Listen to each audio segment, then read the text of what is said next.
Le président Tiani observe que les forces françaises expulsées du Niger au Bénin se trouvent désormais au Bénin et au Nigeria. On les retrouve à Kaduna et Sokoto au Nigeria. On les retrouve à Abuja. On les retrouve à un endroit précis d'Abuja qui s'appelle Ministry Hill, la montagne des ministres. Et il va plus loin. Le président Tiani dit que les 25 et 26 octobre 2023, eh bien, des activités entre les forces françaises et Boko Haram ont été observées, et notamment avec les forces terroristes appelées les SWAP. Le président Tiani affirme que dans la nuit du 10 au 11 janvier 2024, deux hélicoptères français auraient donc livré du matériel militaire à Boko Haram à Kouklé-Waké, dans une île justement au Bénin. Il affirme que le 29 janvier 2024, à Buntungur, à 10 km au nord-est de Bosso, eh bien, on a assisté à un armement neuf livré à Boko Haram, les numéros sur ces armes ayant été effacés. Eh bien, et que le Niger détiendrait les preuves que plusieurs agents secrets, ayant pour but de déstabiliser le Niger et plus largement l'AES, sont tapis dans les villes, et beaucoup d'entre eux se déguisent dans les organisations non gouvernementales et dans les compagnies de sécurité, dans le but, dans tous les cas, de faire basculer l'Afrique dans l'horreur. Voilà les faits allégués par le président Tiani. Et il continue. Il dit que le 16 juin,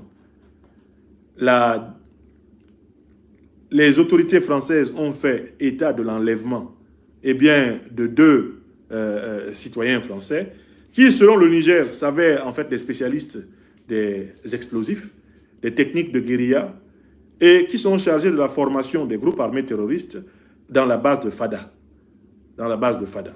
Et notamment que ces individus qu'on prétend avoir été enlevés et kidnappés, et qui en réalité sont allés former les terroristes à la manipulation des explosifs et au combat de forêt, ces individus ont été tranquillement récupérés, justement au Burkina Faso, le 15 juillet 2024.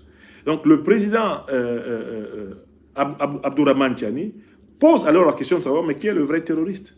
Pour le Niger, la puissance, le gouvernement français actuel, les forces françaises seraient les véritables terroristes. Alors, ce sont des éléments vocaux, des éléments écrits, des éléments audiovisuels qui permettent au président Tiani d'affirmer, citation, « La France est derrière ce terrorisme qui endeuille le Niger ». Citation, « Nous ne baisserons pas la garde ». Citation, « Face à tous ces faits, nous n'avons même pas le temps de chercher à convaincre les sceptiques ». Alors, sur ce point, je voudrais insister pour que les autorités nigériennes, comme les autorités maliennes et les autorités burkinabées, soumettent ces faits à la justice de ces trois pays. Il est temps que les magistrats maliens, burkinabés et nigériens se saisissent des faits allégués par les autorités de ces trois pays à propos de l'aide qu'on accuse la France d'apporter aux terroristes. Il importe aussi, même si on sait que les juridictions internationales sont largement sous le contrôle des grandes puissances occidentales impérialistes, il importe aussi de porter devant les juridictions internationales les faits graves allégués par le président Tiani. Nous, Africaines et Africains, ne pouvons plus nous contenter de dénoncer ce qui se passe dans notre continent. Nous devons l'inscrire dans le map du droit. Le droit africain, le droit international doivent connaître les affaires.